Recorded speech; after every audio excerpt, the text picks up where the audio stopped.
Good evening, everyone, and welcome to our group academic discussion on the title Bridging the Gender Gap Pathways to Equality in Education, Work, and Leadership. I'm Chen Yi. I'm honored to serve as the moderator for today's session. While significant progress has been made in advancing gender equality, inequalities still persist in access to education, in fair employment, and in leadership. In leadership presentation, these issues are not just about individual rights, but about fairness, innovation, and the collective well-being. Our three speakers today will each provide insights from different perspectives, drawing on academic research and real-world cases.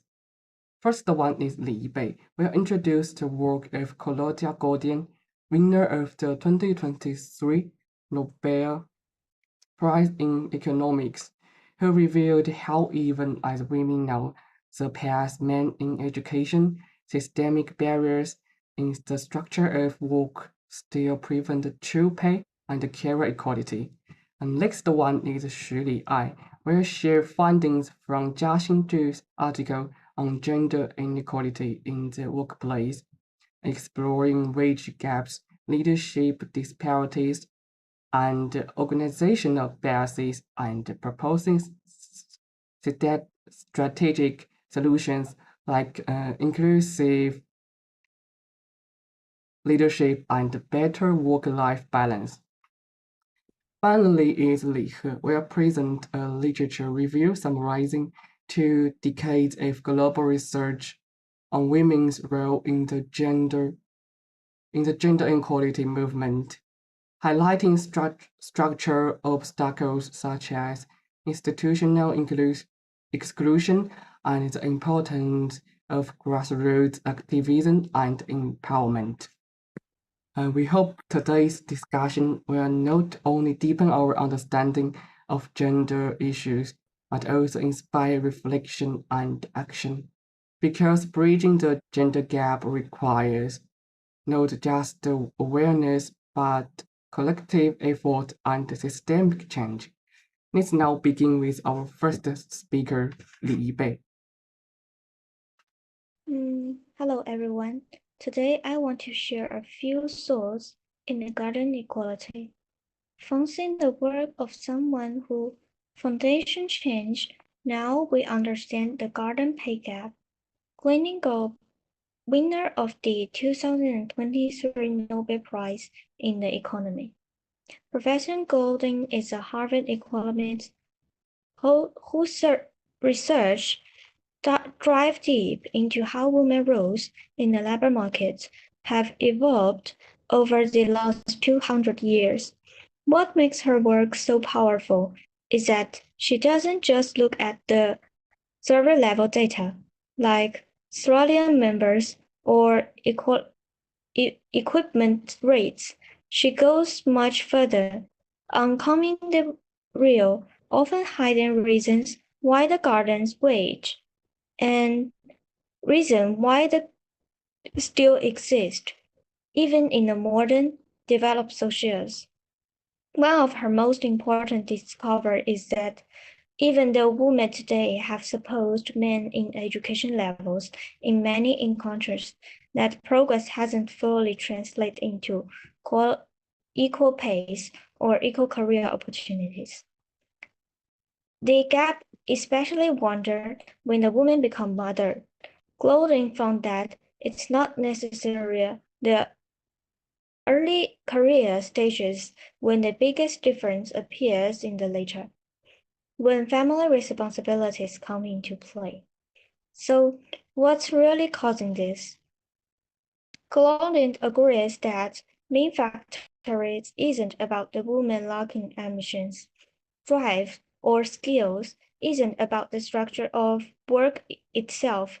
Many jobs, especially in high-paying sectors like law, foundations, and medicines, still rewards long, inflexible hours, and context-available hours, and counting abilities. These kinds of specialization people, usually women, who takes time off or who needs more flexible schedules because of guardian responsibility. And this isn't just about individual choosing, it's a system design problem. She emphasized that simply taking women to learn in or to work hard is not social.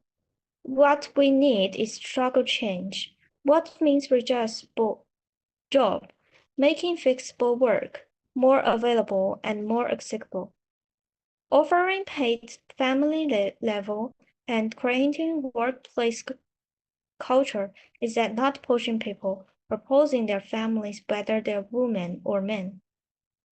Clothing is work focused us to think more probably about social norms. Why is career still seen as permits so women responsibilities? Why the men offer discuss from taking partial levels? True gardens equalities and shapes both workplace and social experience. Her research is not just academic, it's deeply participate. It's changed global governments, compliance, and all of us hidden questions. Are we truly building systems that propose everyone equalities? Or we're just expecting women to continue to adjust for reason? In the end, and what we service is us is not just data. It's now proposed help us, whether it's the few things and go the real change requires more than just a garden things. And it requires the when progress is genius and what it still insurance. And it requires things the foundation of how works and life fits together. Thank you. Oh, okay, thank you for the eBay. And I have a question. What methods do you think can be used to improve the unfair treatment of women in education or the workplace? To make things fair or women in school and at work, we can set clear rules to make sure everyone gets changed same reasons, and it helps career for more support and learning opportunities just for women. Most impactfully, we should teach people from a young age to respect and support to women.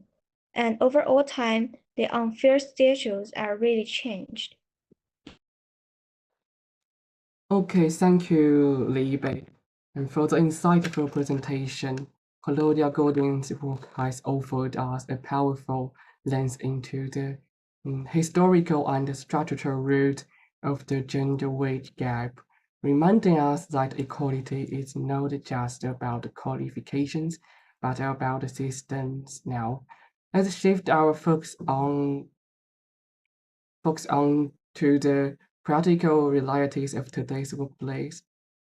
Shuli I will draw on the work of Jia Xingdu to explore the current challenges of gender inequality in the employment and purpose strategic solutions for building more inclusive environment. Please welcome Shuli I.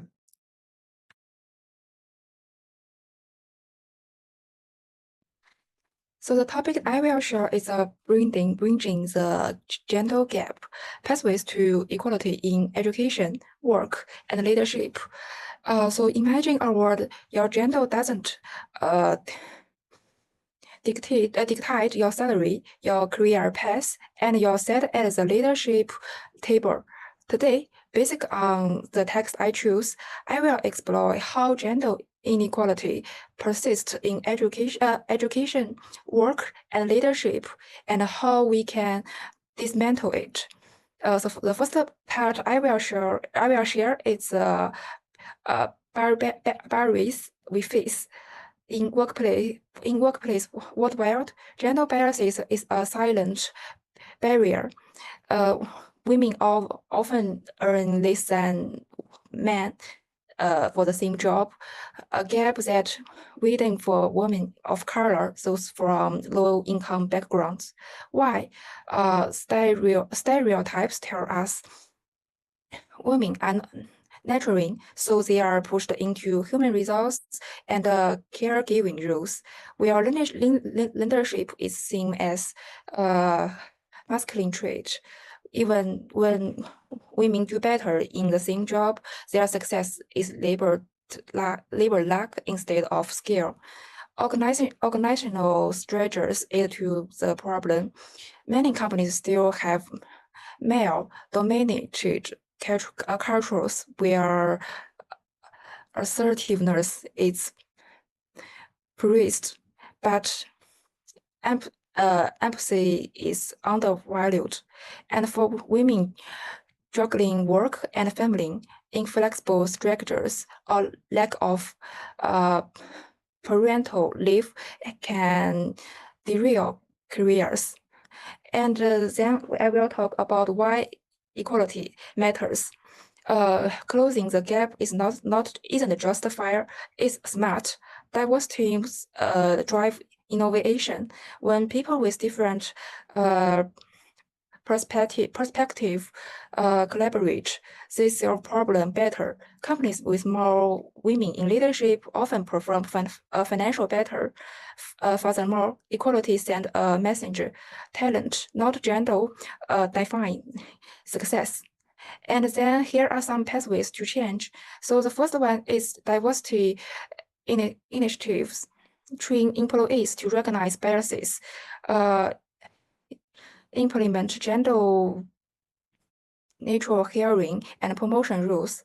And the second one is close the pay gap, conduct regular pay audits, make salaries transparent to ensure fairness. And the third one is a flexible workplace, offer from remote work and paid parental leave for all genders. This supports work-life balance and keeps women in the workforce. And the final one is inclusive leadership. Teach leaders to value collaboration and empathy, not just masculine traits. Hold them accountable for creating inclusive cultures. And beyond the workplace, education is the foundation. We must challenging childhood stereotypes. Boys can be caregivers, girls can be engineers. Schools should promote equal access to science, technology, engineering, and mathematics fields and leadership opportunities. And the final part is my call to action. Change starts with all of us. If you are employed, you should create fair policies. If you are colleagues, care out bias when you see it. Remember, gender equality isn't a women's issue. It's a human rights issue that benefits everyone. So that's all. Thank you. Okay, and do you think these solutions to improve gender equality are effective?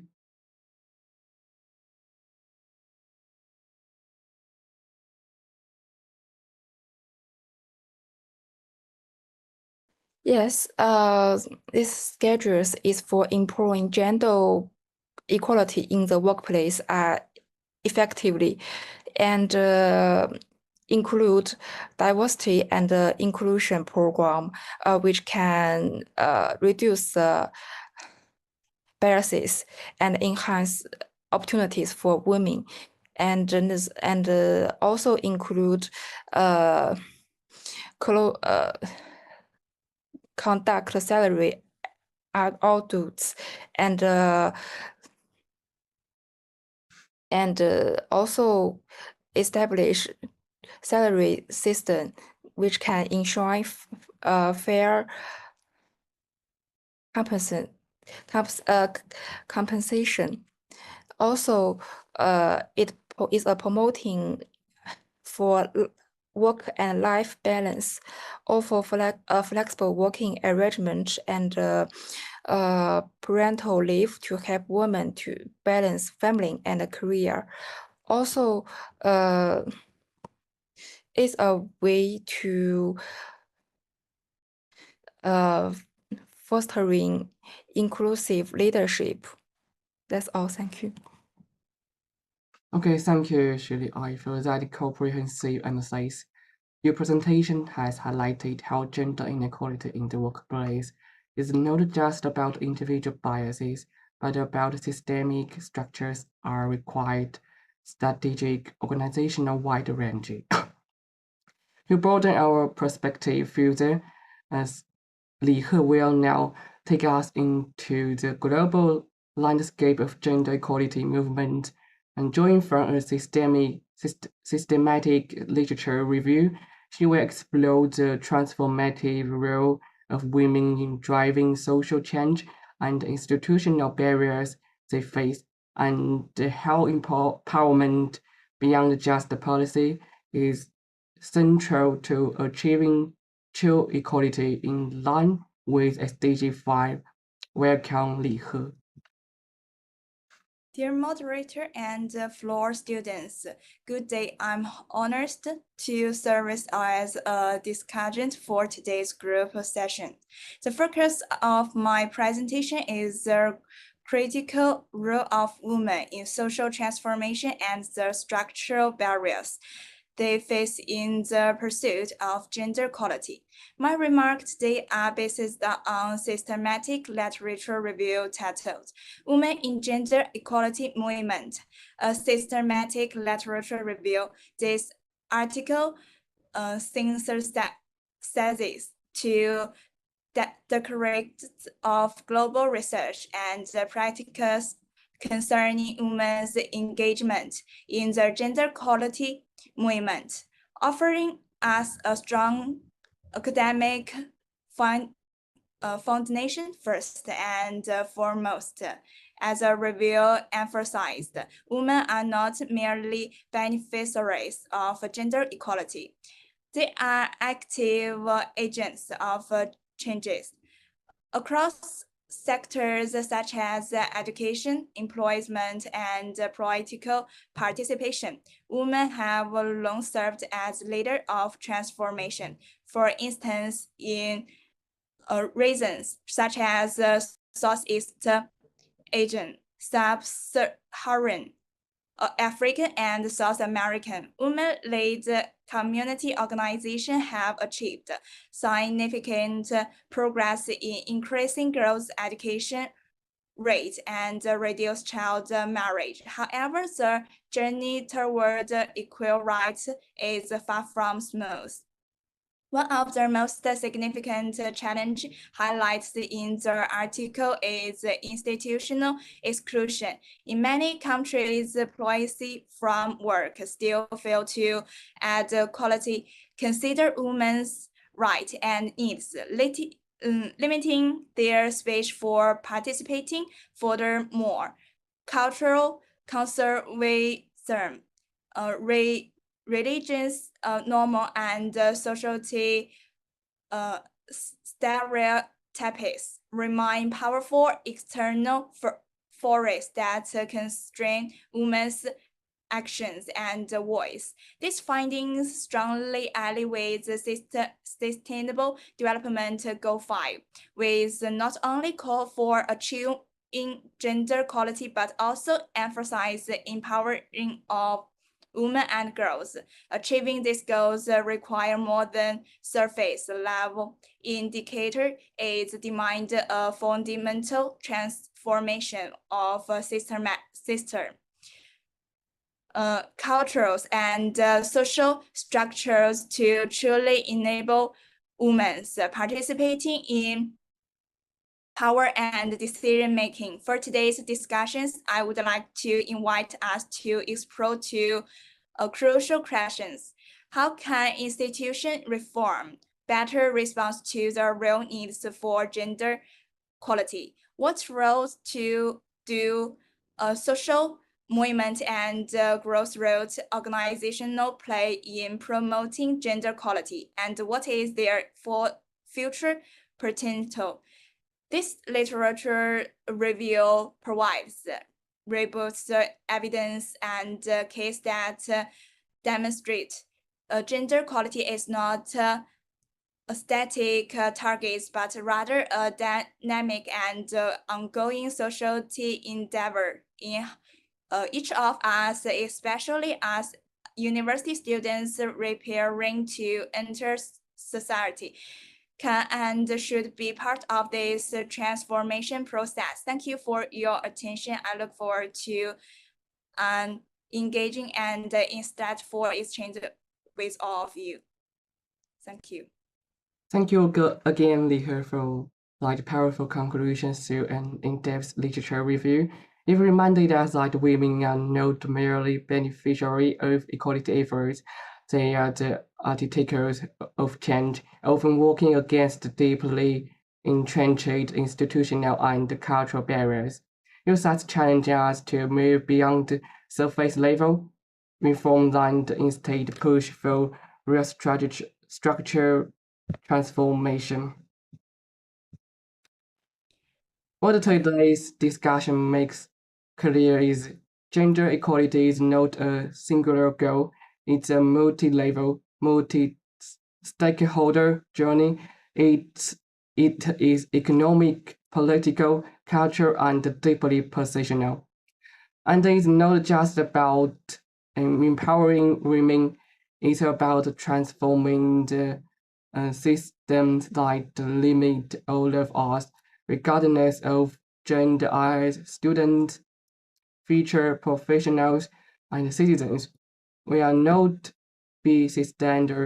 bystanders, we are participants in the ongoing project of social progress. Whether we raise our voice in the classroom, lead with empathy in the workplace, or advocate for justice in society, and we all have a role to play. So as we conclude this session, let's not view this as an end, but as a beginning of deeper awareness, of critical questioning and courageous action. Okay, this is our group discussion. Thank you for everyone's today's attention. Thank you. Thank you.